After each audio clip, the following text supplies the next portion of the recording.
ना मध्यस्थता स्वीकारी थी ना स्वीकारेंगे। ये बात देश के प्रधानमंत्री नरेंद्र मोदी जी ने डोनाल्ड ट्रंप से बात करते हुए फोन पर कही है। नमस्कार, जय हिंद, जय भारत, वंदे मातरम। मैं एडवोकेट मोहित शर्मा। आप ये समझिए कि पहलगांव हमले के बाद अब देश के प्रधानमंत्री नरेंद्र मोदी जी की बातचीत अमेरिका के राष्ट्रपति डोनाल्ड ट्रंप से हुई है, जिसमें उन्होंने कहा है कि ना मध्यस्थता स्वीकारी थी और ना स्वीकारेंगे। ये बात देश के प्रधानमंत्री ने कही तो ये सबसे बड़ा सवाल खड़ा होता है कि आपने सीज फायर किसके कहने पर एक्सेप्ट किया। दूसरा सबसे बड़ा सवाल यह है कि आखिर पहलगांव हमले से हमने हासिल क्या किया। जिन पहलगांव हमले में हमारे देश के लोगों की जान चली गई, क्या वो आतंकवादी मारे गए, क्या वो आतंकवादी पकड़े गए, ये देश की सरकार से पहला सवाल। उसके बाद देश में कई बड़ी बड़ी घटनाएं हुई।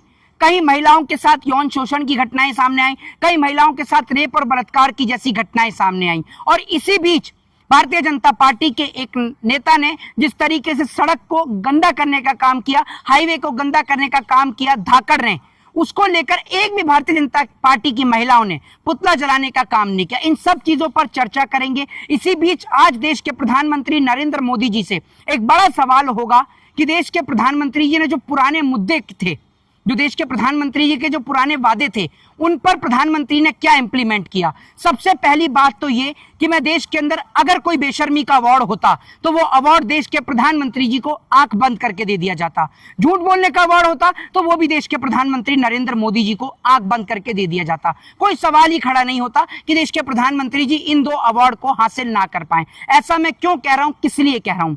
अगर देश में कोई नफरत फैलाने का अवार्ड होता तो वो अवार्ड सबसे पहले भारतीय जनता पार्टी और उनके नेताओं को दिया जाता। ये बात मैं इसलिए कह रहा हूं क्योंकि आपको एक एक बात पर चर्चा करूंगा।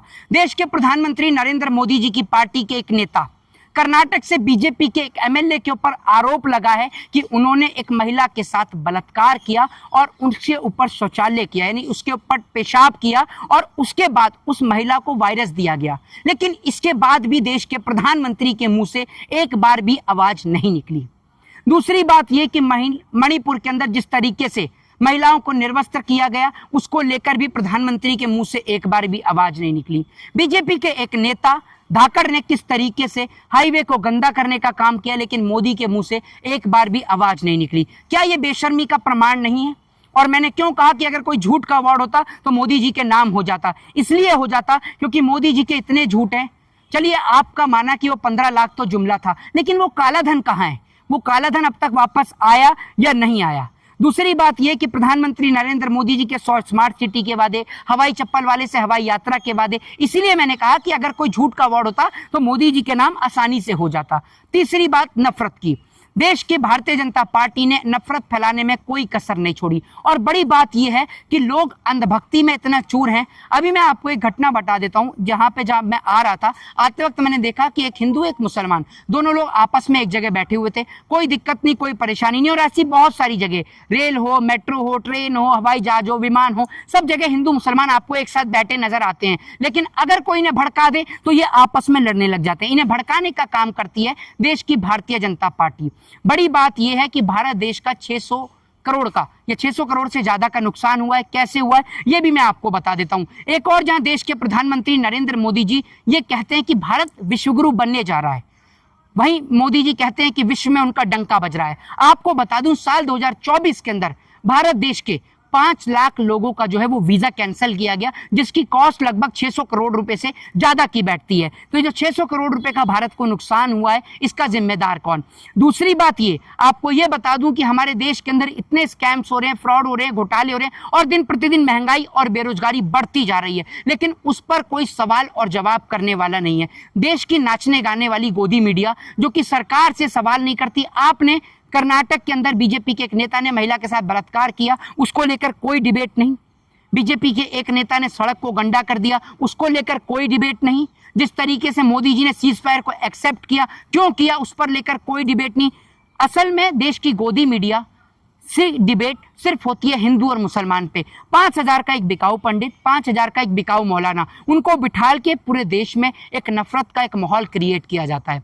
आज भारत देश की जो स्थिति है ना, उसका कारण है ये कि भारत देश के पासपोर्टों को रिजेक्ट किया जा रहा है, वीजा को रिजेक्ट किया जा रहा है। उसका कारण सिर्फ ये है कि भारत देश के पासपोर्ट की रैंकिंग दिन प्रतिदिन, डे बाय डे नीचे गिरती जा रही है। उस पर कोई चर्चा नहीं।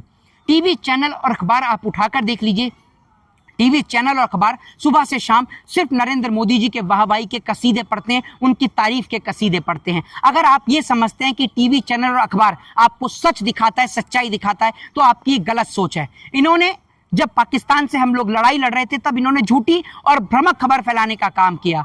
मोदी जी की ट्रंप से फोन पर बात होती है, मोदी कहते हैं कि ना हमने मध्यस्थता की और ना हम मध्यस्थता को स्वीकार करेंगे। तो आखिर मोदी ने किसके कहने पर सीज फायर किया, ये सबसे बड़ा सवाल। मोदी ने ट्रंप को भारत आने का न्योता भी दिया है। बड़ी बात यह है कि देश के प्रधानमंत्री जी इतने बड़े फोटोग्राफर हैं, फोटो खिंचवाने का तो इतना बड़ा शौक है मोदी जी को कि मोदी जी जो है विमान नीचे निकला हुआ है, अब उस फोटो को अगर उस एंगल से लेना होगा तो निश्चित तौर पर कैमरामैन को नीचे ही लेटना पड़ेगा। मोदी जी फोटो खिंचवा रहे हैं, वहां उस आदमी से बात कर रहे हैं, लेकिन बड़े ही मजाक की बात है कि वहां पर ऑडियो सुनाई नहीं दे रही, क्योंकि मोदी जी ने खाली पिक्चर क्लिक करवाई है। अभी आप देख रहे हैं मोदी जी बाहर गए हुए हैं, बाहर भी मोदी जी की कुछ फोटोज सामने आ रही हैं, तो लोग कह रहे हैं कि भैया बहुत सारी टिप्पणी लोग कर रहे हैं।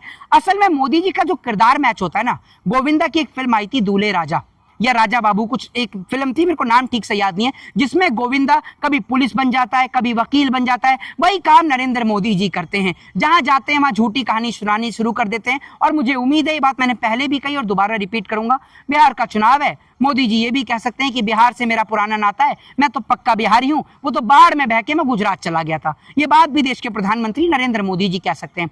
बहरहाल देश महंगाई से जूझ रहा है, शिक्षा का रेट दिन प्रतिदिन नीचे आता जा रहा है, पासपोर्ट की रैंकिंग में भारत नीचे आ रहा है, ग्लोबल हंगर इंडेक्स में भुखमरी के मामले में भारत लगातार ऊपर बढ़ता जा रहा है। भारत में भुखमरी बढ़ती जा रही है, महंगाई बढ़ती जा रही है, लेकिन चर्चा किस पे? हिंदू और मुसलमान पे, मंदिर और मस्जिदों पे। एक बात आपसे कहना चाहता हूं, हम इस डेमोक्रेसी के, इस देश के 4 भाई 4 पिलर हैं, हिंदू, मुस्लिम, सिख और ईसाई, और जब तक हम लोग एक साथ नहीं होंगे ये देश तरक्की नहीं करेगा। मेरा आप लोगों से निवेदन है, इस देश की तरक्की पर विचार विमर्श करें, देश की एकता पर विचार विमर्श करें। इन नेताओं के चक्कर में या देश की गोदी मीडिया के चक्कर में अपनी आपसी संबंध खराब ना करें। जय हिंद, जय भारत, वंदे मातरम। और भारत के किस राज्य से आप इस वीडियो को देख रहे हैं, कमेंट बॉक्स में जरूर बताएं और अपनी राय, अपनी प्रतिक्रिया जरूर दें। धन्यवाद।